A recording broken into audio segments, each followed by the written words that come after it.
everybody. It is time. It is Friday, and it is time for having fun with J&J. And we are here. We've got the energy up. It's where Jeanette's at. It's very sunny, but where I'm at, it's very gloomy. So I felt like I should have worn something like brighter, but I was cold, guys. It's Texas. Let's go. We're never old. How dare you say that? So today, Jeanette and I always meet people that really are different and wonderful, and they're just not run-of-the-mill people. They're people that are special and do special things. And as you know, we do have crafters on the show, but we really are trying to bring the support and the whole Megillah to crafters and small business people, especially women.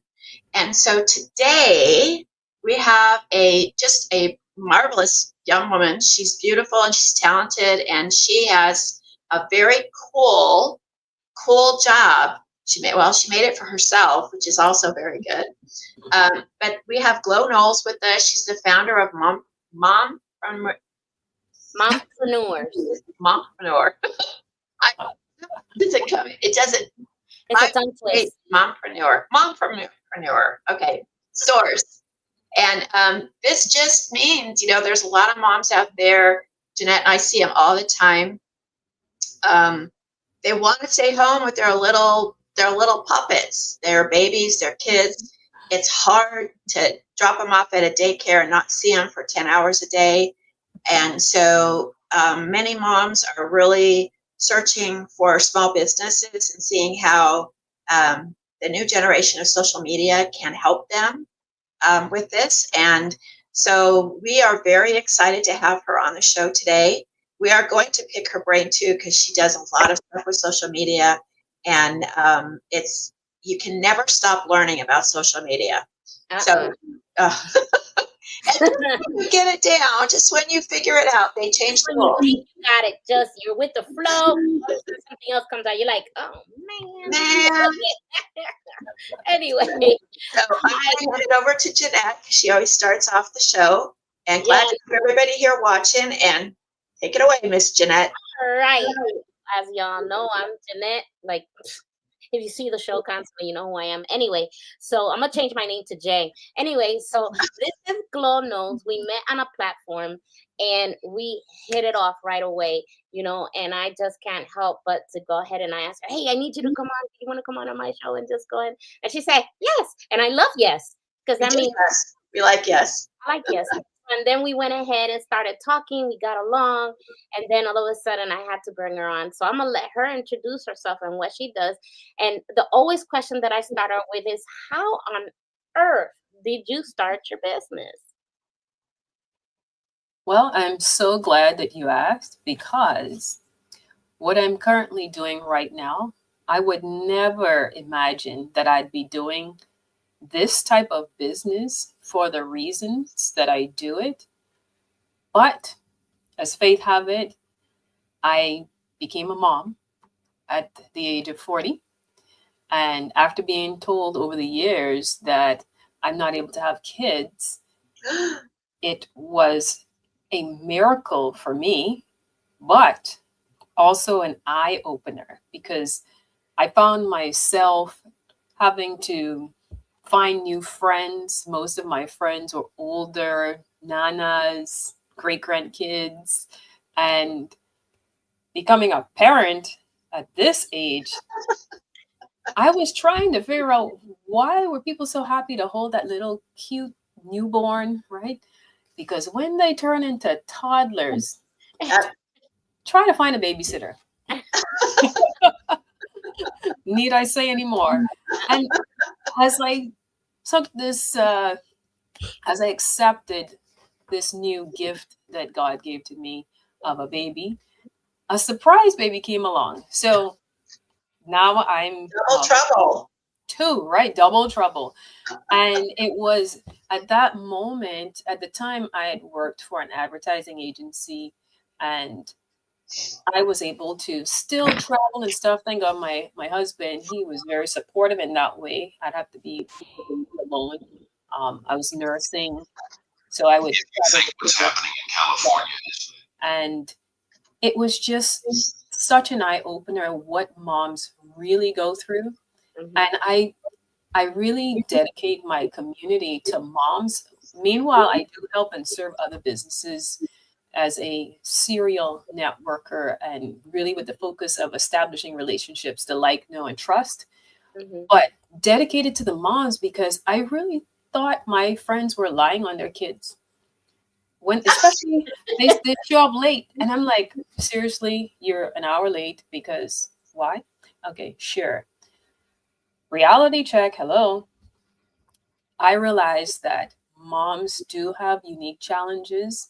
And I know in other cultures, for example, like maternity leaves is like a year in some places, but here Some it's countries, yeah. expected to be back in 6 weeks for some It places. used to be shorter, believe me. It used to be Well, shorter. no, when I gave birth, it was 3 months.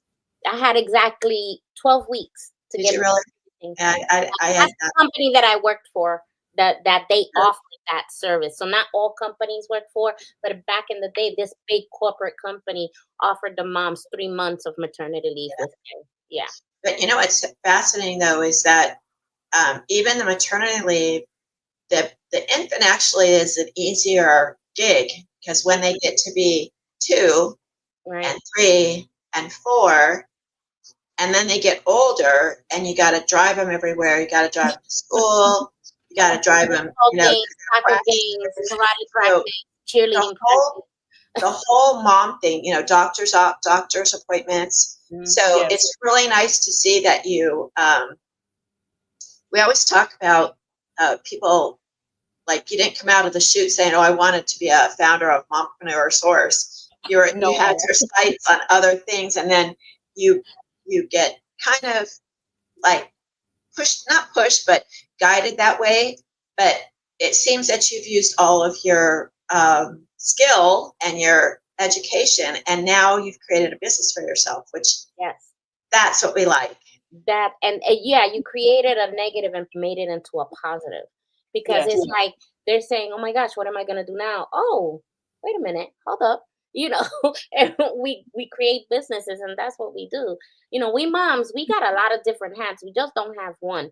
Everybody thinks a woman just has one hat. Oh my gosh, I lost count of the hats that I have because of the fact that we're moms. That's another hat. Plus, you gotta go and you gotta be the soccer mom, the baseball mom, the football mom. You got all these moms, especially if you have a girl and a boy. So now you're mixing. Now you gotta do like this. I don't know how I did it. I promise you, I don't know how I did it. And when we get older, we're like, I don't want to look. I don't know how my parents survived. yeah, that's what I'm saying. We lived in New York, my mom. So I was in the Bronx. It's not a pretty sight back in the 70s and 80s. I don't know how she did not worry to death about me stopping and down and getting on the bus.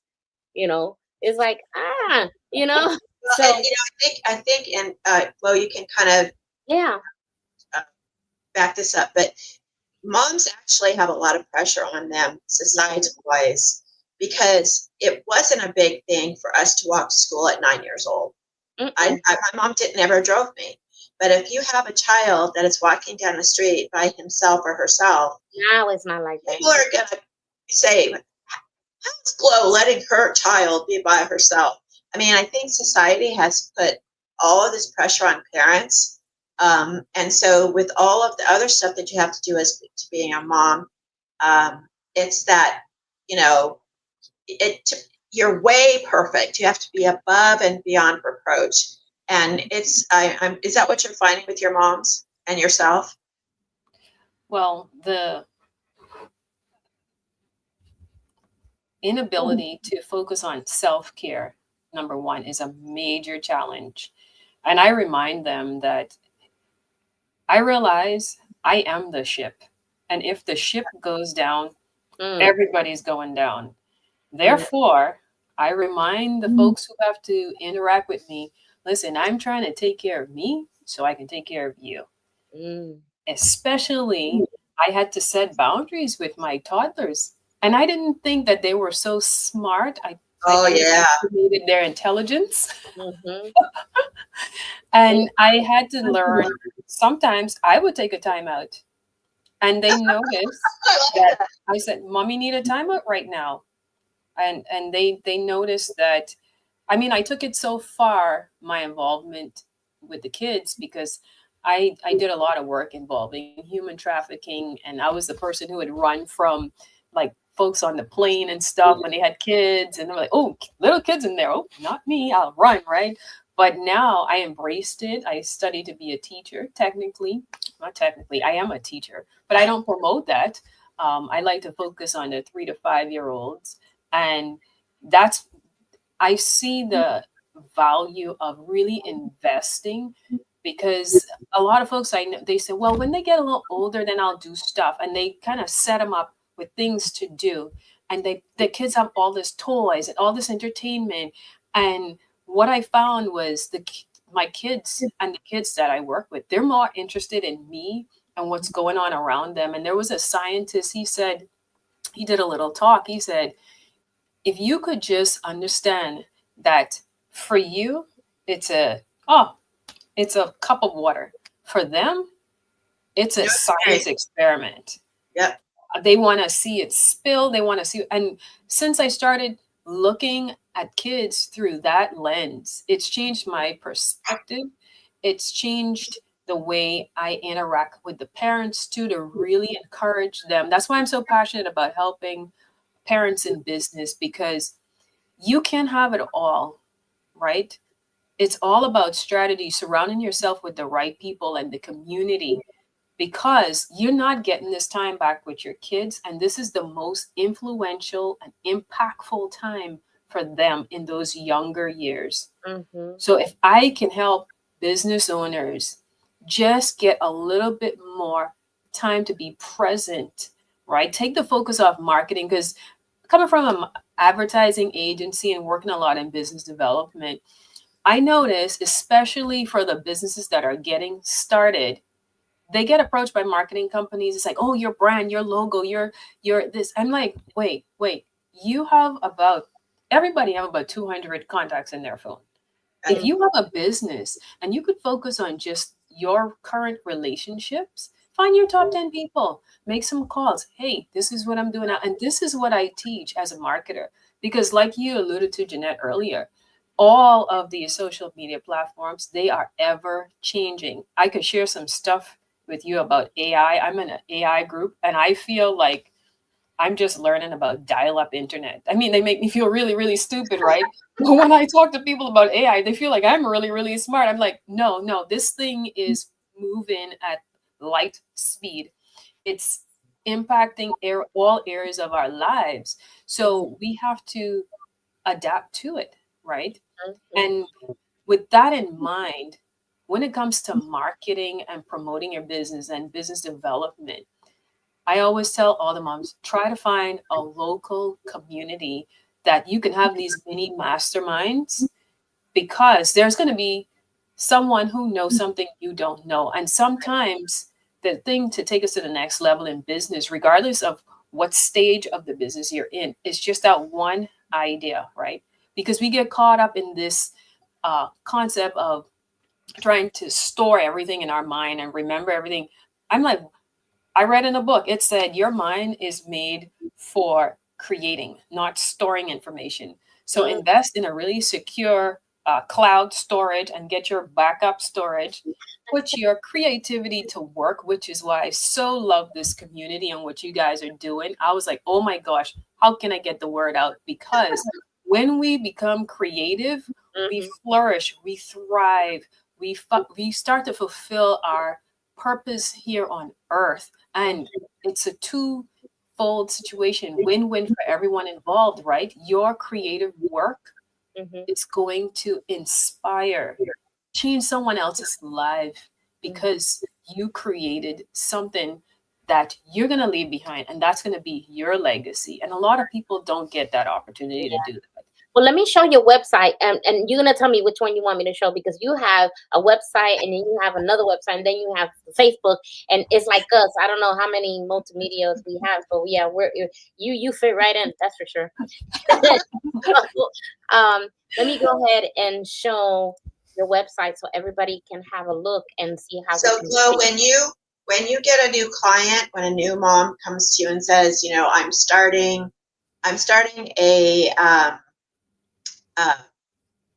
consulting business for, let's say, nursing mothers.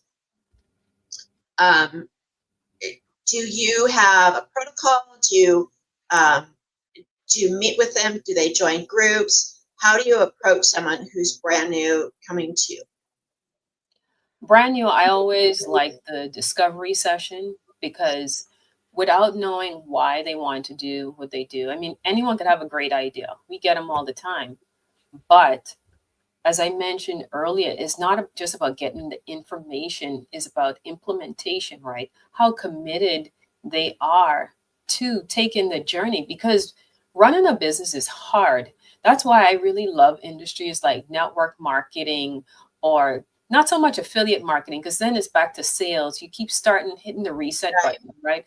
But when you invest in like a micro franchise and learn the foundational skills of running a business, you see all these different components that go fit together to run the business, right? You have your marketing department, your sales department, your leadership, like, and I think a lot of folks, when they're starting, they don't realize they have to be all the departments. Because I know you're saying, like, I have a lot of websites and all these things out, but I promise you, it's not just all me. It is support. Okay. I have a small team, but I can't do it all.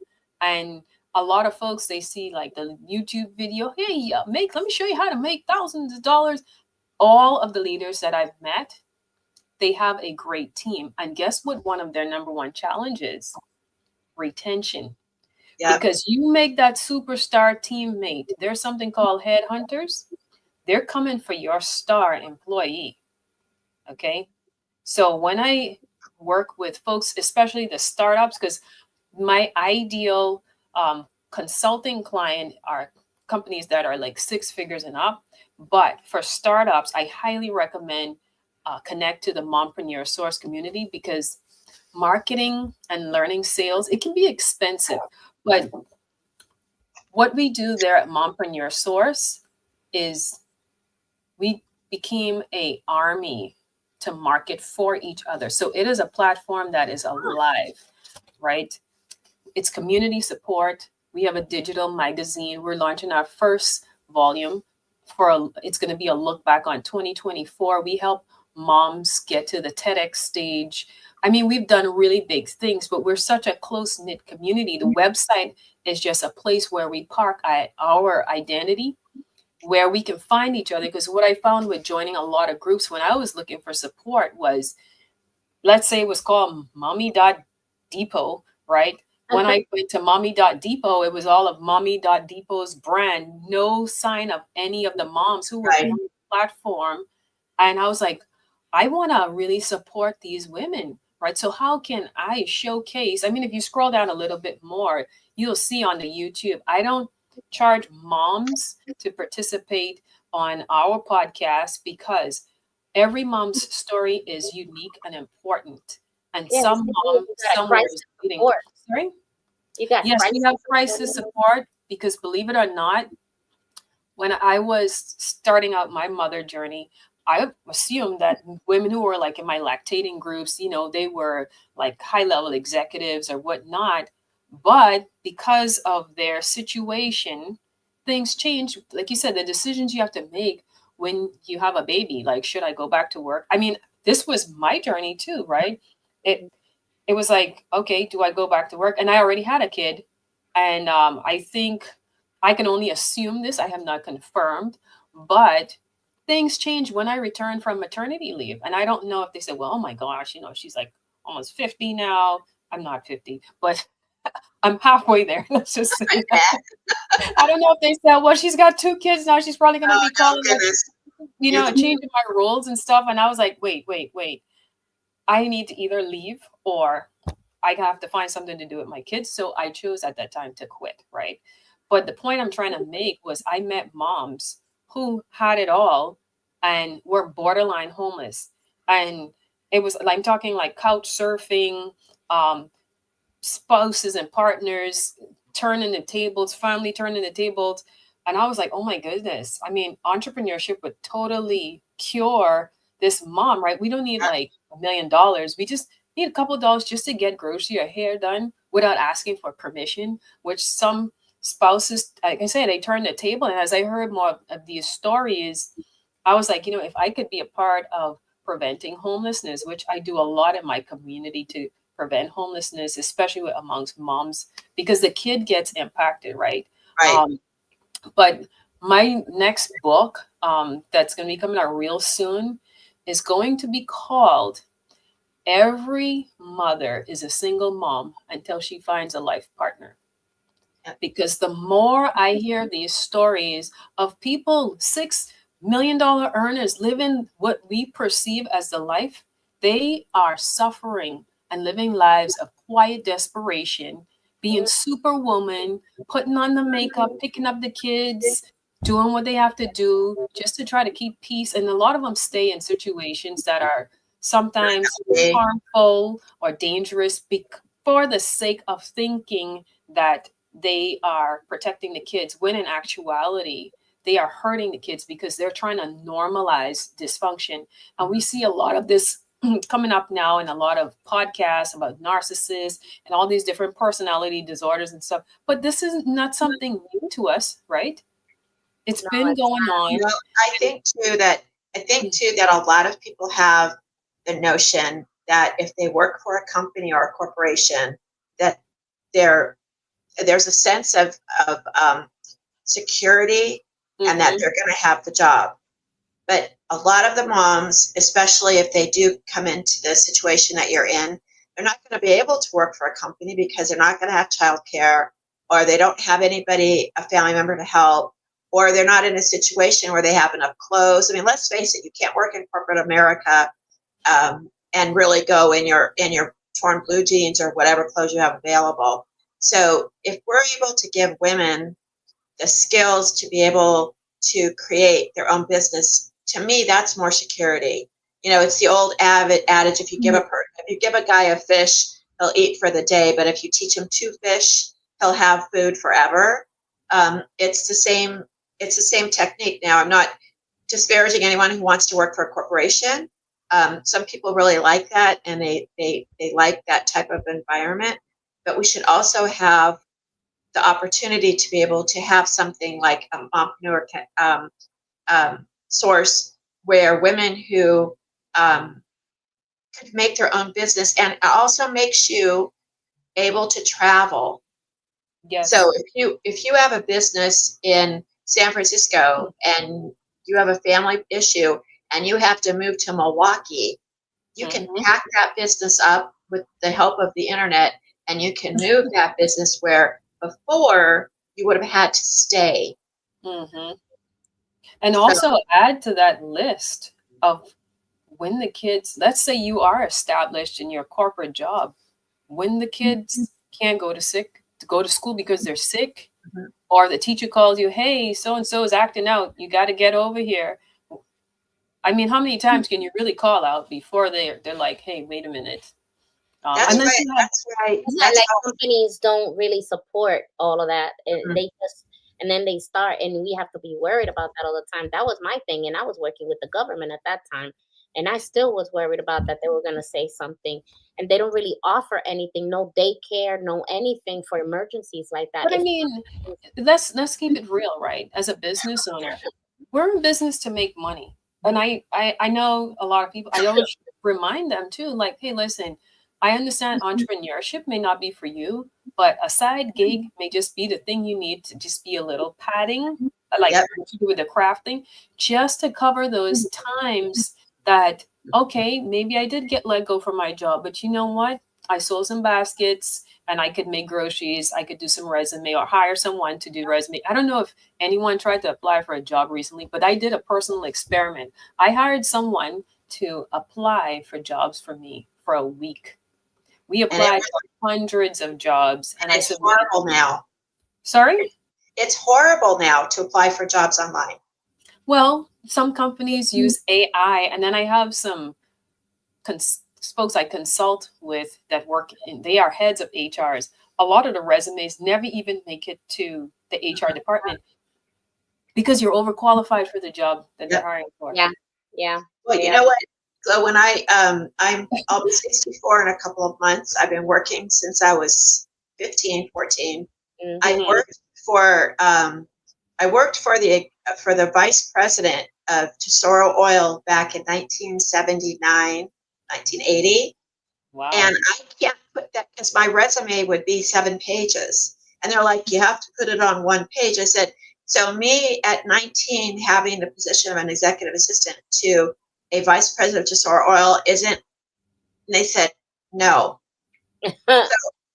So I can't put my experience, I'm sure Jeanette's the same way, and I've been told that I couldn't be presented.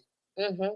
So when you age up, and I'm not, even when you get your 40s and 50s, unless you've been with one company for 20 years, you're going to have more than 1 page on a resume, and it'll kick it out. And on that 1 page, nowadays you need to keyword your resume.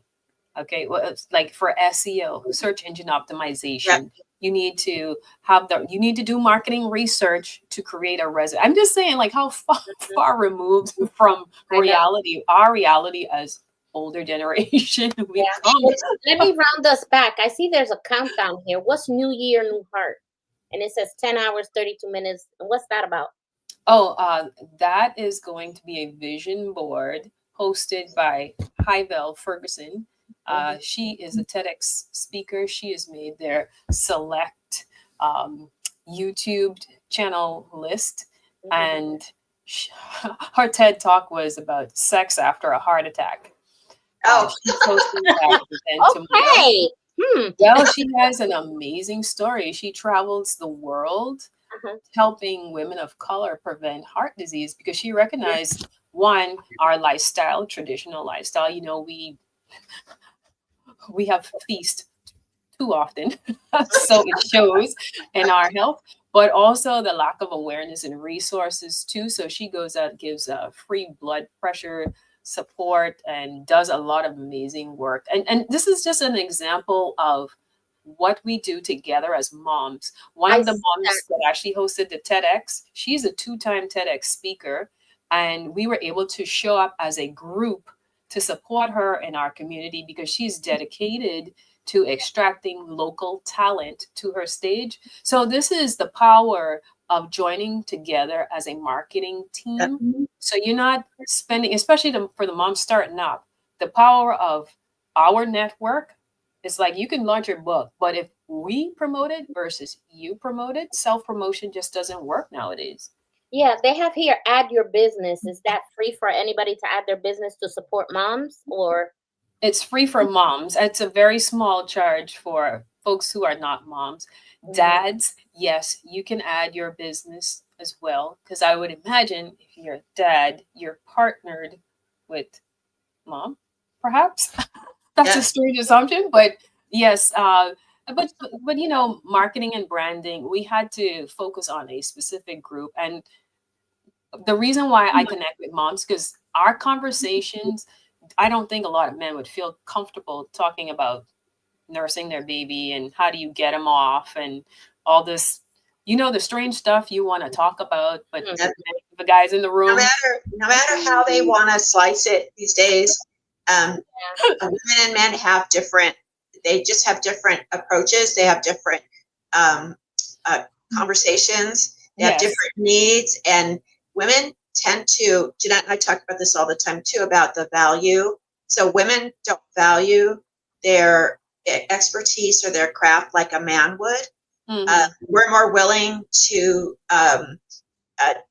give percentages and do things for free and give extra because we don't have that. And if a guy tells you, okay, this is going to be $20, and you just, they don't look at the face. If we say it's $20 and the person looks at us and goes like, okay, we'll do it for 18.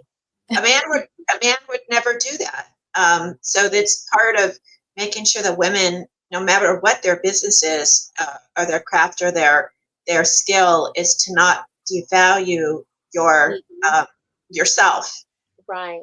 in the long run. I mean, yeah, you want to get clients and you want to be that person's go-to person, but if you're going to give that person a discount all the time, we've had that already. I'm sure you have had that too, where they want you because you're offering them the freebies, but they really don't want to support your business.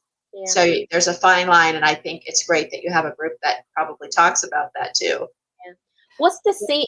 I noticed this, Anya. I noticed it's like free tools and support, weekly live chat. You have homeless. It's like a little pie, and then it goes into this. What is this page about? This page is just a way to connect with us. For example, the live chat we do Monday at noon. I show up, rain or shine, holiday or not, because like I said, there are moms in our community who don't have family support or friends or whatever. If they just need someone they can connect with. So I show up every Monday at noon.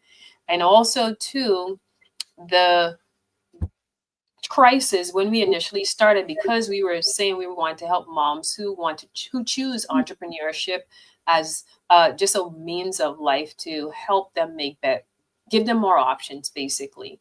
Especially with young kids, people thought we were looking for homeless moms, right?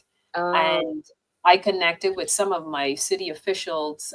I'm here in the state of Florida, Fort Lauderdale, Florida, and I'm working on getting access to resources because there are funding for businesses. But to find it, I'm looking to have try to cut through some of the fluff to get access for moms in business, particularly just because time is limited for us, right? So people thought we were looking for homeless moms, and I can't help someone in crisis, but I can make a phone call. Like if you are about to be homeless and go on the street and you live in Fort Lauderdale, I can make a phone call. I have those relationships where I can get support right away. So that's awesome. The point of that particular section. That is very good. I noticed on your Facebook page, you have here, the things that you do and the people that you have met. You got pictures there and stuff. That's pretty cool. Okay, so if people wanted to contact you, they say they have the information and the website on there for that. So, I mean, that's very interesting. I mean, when we were young, we relied on family and friends. And I can tell you the amount of friends that I had that took care of my kids, because I had an experience where even if there's daycare out there, these days you just don't know. And in my experience, my son was left in a crib crying, dirty and everything. And I went over there I said, why is my son yelling from the top of his lungs? And he sees me, all I see is this. And I said, well, that's it. I mean, really, where's the people? Well, it's that we don't have, I grabbed my son immediately. I found a retired nurse who was a nurse for 35 years. And now she dedicated herself to taking care of babies. And she only took 5 at a time. I just happened to be blessed. And she took my son in and she loved on him. That boy didn't want to come home. I said, okay, what's going on here? But I like that because you know that he's being well taken care of, So those fears. But nowadays, in today's time, I'm talking about this is 1995, 96. Now, today's time, I can't imagine what a mom must feel with the pressure of, first of all, like we were talking in a hospital, it's no longer like I know somebody that gave birth one day, they were home the next. I'm not joking. They were home the next day. I'm like, wait, what happened to the 2 week of drive? What happened to No, those? they don't do that anymore. What? I'm like, oh my gosh. And you go through so much changes in your body. That's why you need, but most people don't understand that when we give birth, the body automatically changes. Now you get these, you have to lactate. Well, you know what I think too, that the old ways of the grandmas and the moms taking care of the new mom and it kind of being a cultural thing is gone, because a lot of times we're separate. We don't have our family members. Right. And young mothers today aren't really well versed in taking care of children. No. Like you had your baby at 40 and you weren't really thinking gee whiz, I'm going to have a kid, and you didn't do a lot of, paying attention to that, and then all of a sudden you're Now, having a baby, and you're like, wait, okay. And I do think it's a generational thing where before, women were younger, they're expected, the mothers passed it along. This is what happens, this is what you do. And it's not really done today. And a lot of that is just the way the society has it's changed. it, and so and now it's so expensive too. it is. Daycare is like having a car payment almost. I mean, $1,200 a month in my area. I mean, if you want something semi decent. And the thing is too is you don't want to. It's a hard thing because people say, well, you pay for it if you love your child. That's what they say. But this is why I stayed home, because I was like, wait, what I make is what I pay to the daycare.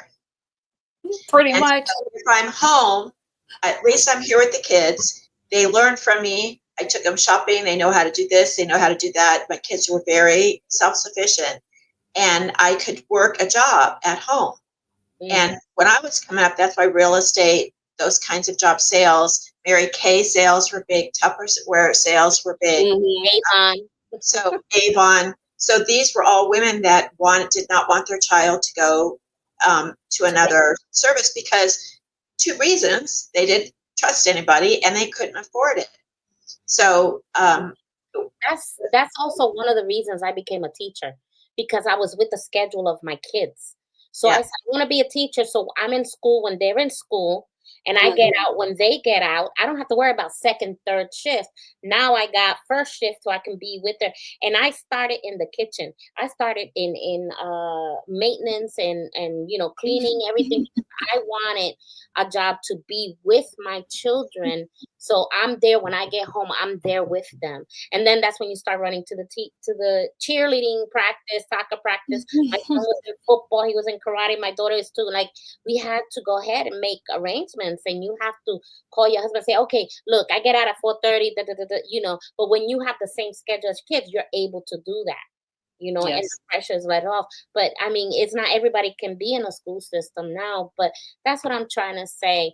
And it's very important because not everybody knows in today's time, that's even harder with the increase in food and daycare and everything going up, but you only make that much, unless you go into your business for yourself. But you also don't want to miss. What did you say, Glo, about the time with your kids? Mm-hmm. Like, I wouldn't have given up the time with my kids for anything. Mm-hmm. Mm-hmm. They don't necessarily remember the toys I bought them. Yeah. They'll say, hey, Mom, remember when you took us there? Or remember when you did that? Mm-hmm. And so they grow up very fast. Super. I mean, I'm your grandmother, so it's super fast. I know. My grandson's 6'2". He's 15 years old. I got to see him being born. Oh my gosh! Well, I'm gonna head into today's word. A little head, and now he's like, oh, Trying to lift you up. Anyway, today's word comes from the Joyce Myers, New Day, New You, and it just happens to be, I'm telling you, it's just, I love when it just. We were just talking about this yesterday, and yeah, go ahead. We were just talking about this yesterday. We were. Yeah. And it says, don't make small plans in your business. Any enterprise is built by wise planning, becomes strong through common sense, and profits wonderfully by keeping abreast of the facts. Would you believe that's taken from Proverbs 24, 3 and 4? That's in the Bible itself. I hope you have a dream or a vision in your heart for something greater than what you have now. Ephesians 3:20 tells us that God is able to exceedingly abundantly above and beyond all we can hope or ask or think.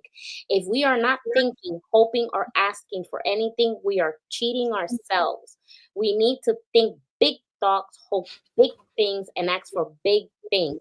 I always say I'd rather ask God for a lot than half of it, than to ask him for a little and get none of it. Okay. However, it is unwise. It is an unwise person who only thinks dreams and asks big but fails to realize that an enterprise is built on hard work and wise planning. Dreams for the future are possibilities, but not what I call positivities. In other words, they are possible, but they will not positively occur unless we do our part. When we see a 20-year-old athlete who is a gold medalist in the Olympics, we know that he spent many years practicing while others were playing games. He may not have had it all fun, but his friends had. But he did develop his potential. Now he has something that will bring him joy for the rest of his life. Far too many people take quick fix methods for everything. They only want what makes them feel good right now.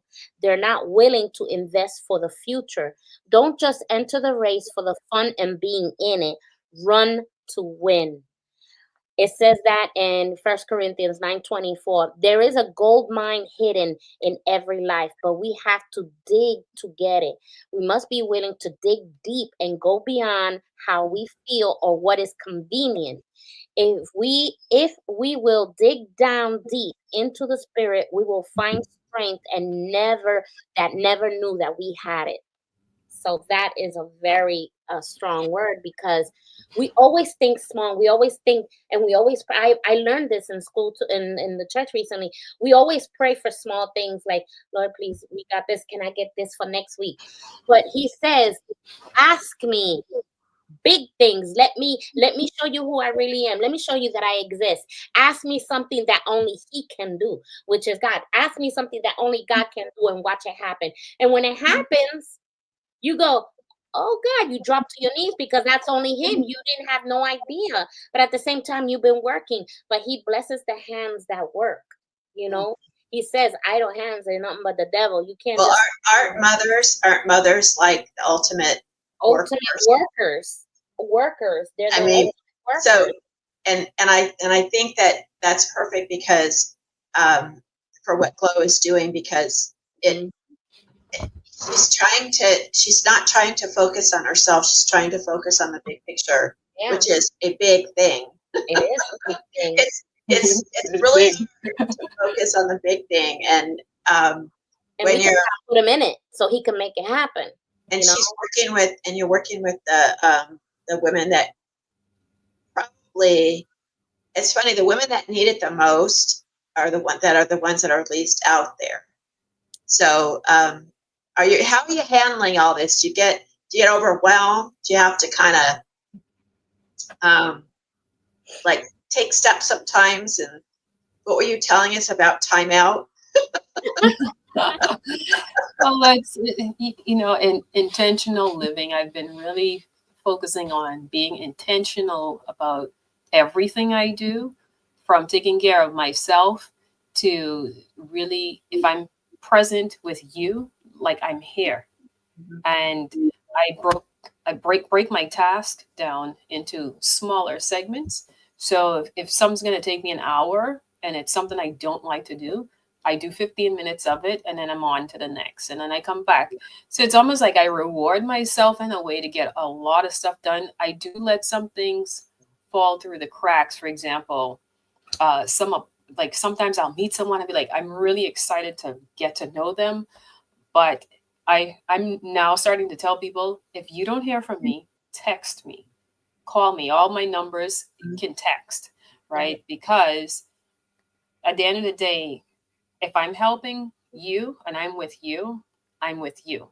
Right. And I think that's the greatest gift that you can give people nowadays too, because yes, I multitask, but not when it comes to something important. And when I'm trying to help someone make decisions that's going to impact their lives and others that's going to encounter them. So that's how I get it done. that is wonderful. Wow, this time went quick. We can talk. It really went quick. So we're good. Any last words of anything that you want to share with our viewers? So how to get in contact, especially those moms out there. What would you tell them of what is the don't wait? What if you had something to tell them? What would be that wise word?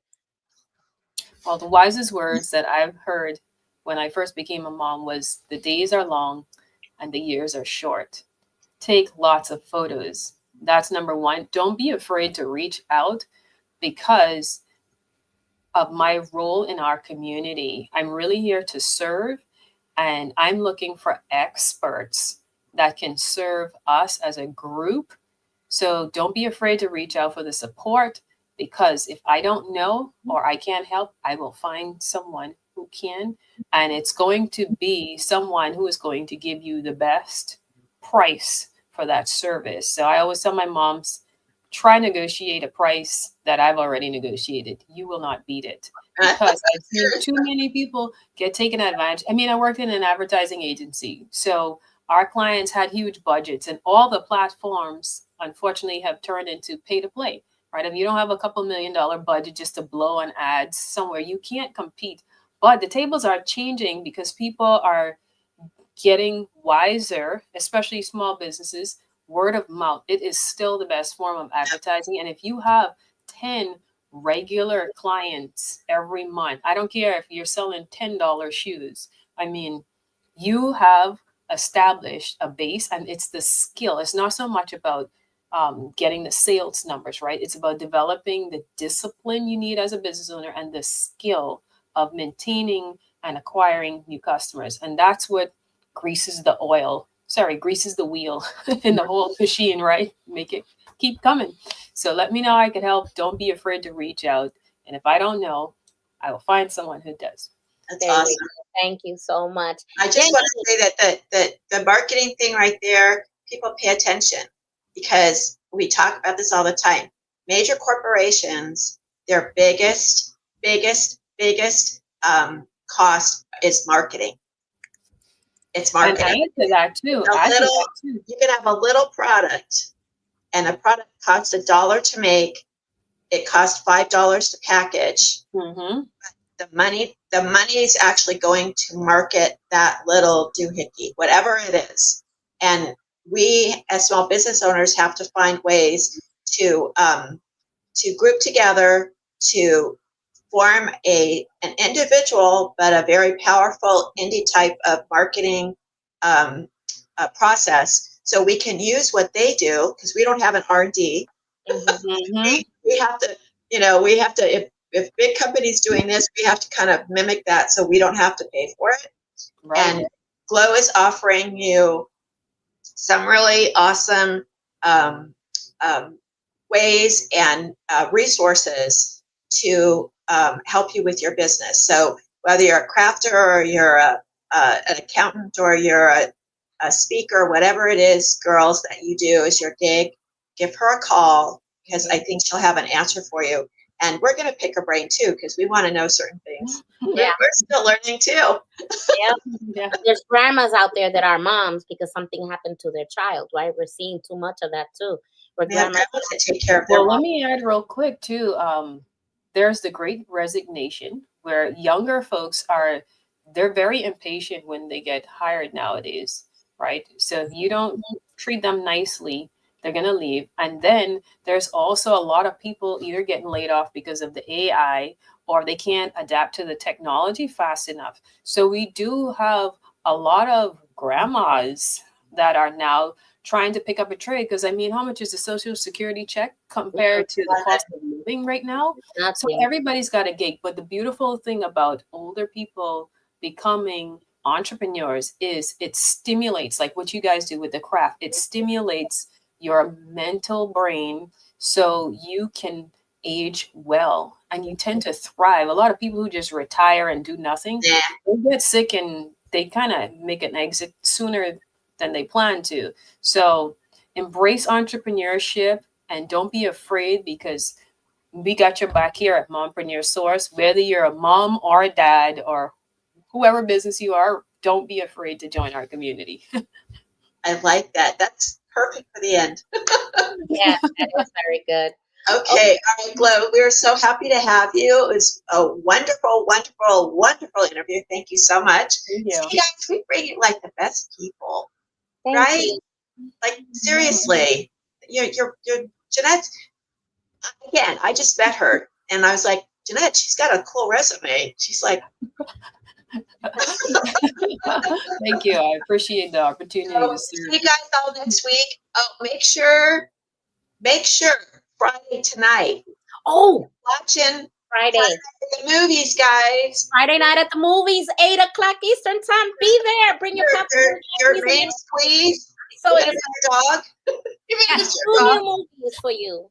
Get your popcorn. Get your soda. Get your can of your jujubes and your. Hey, Crochet Raisinets needles. for me, Goobers. Raisinets, Goobers, that's how. So get it on 8 o'clock Eastern time, 7 o'clock p.m. Watch us. It's gonna be fun on the Creative Spirit channel. Yes. All right, girl. All right, here we go. Thanks, GLO. You're welcome. Creative Spirit intro. Remember, the green, then the exit. And I have to apologize real quick for that. My phone's on a holder, and I thought I had turned it off. And while I was doing it, my phone went. I'm like, oh my God, it's gonna fall over, and it fell over, and then it went on. So I'm sorry. I'm so I sorry. didn't even notice. No, don't worry. No worries. So some guys started about, oh, California. I'm like, oh no. All right. All right, here we go. Let's see if I can do this right. We're doing Creative Spirit leads, and then we're leaving with GLO. Yes. Take care, everybody. Have a great weekend. Bye. Bye.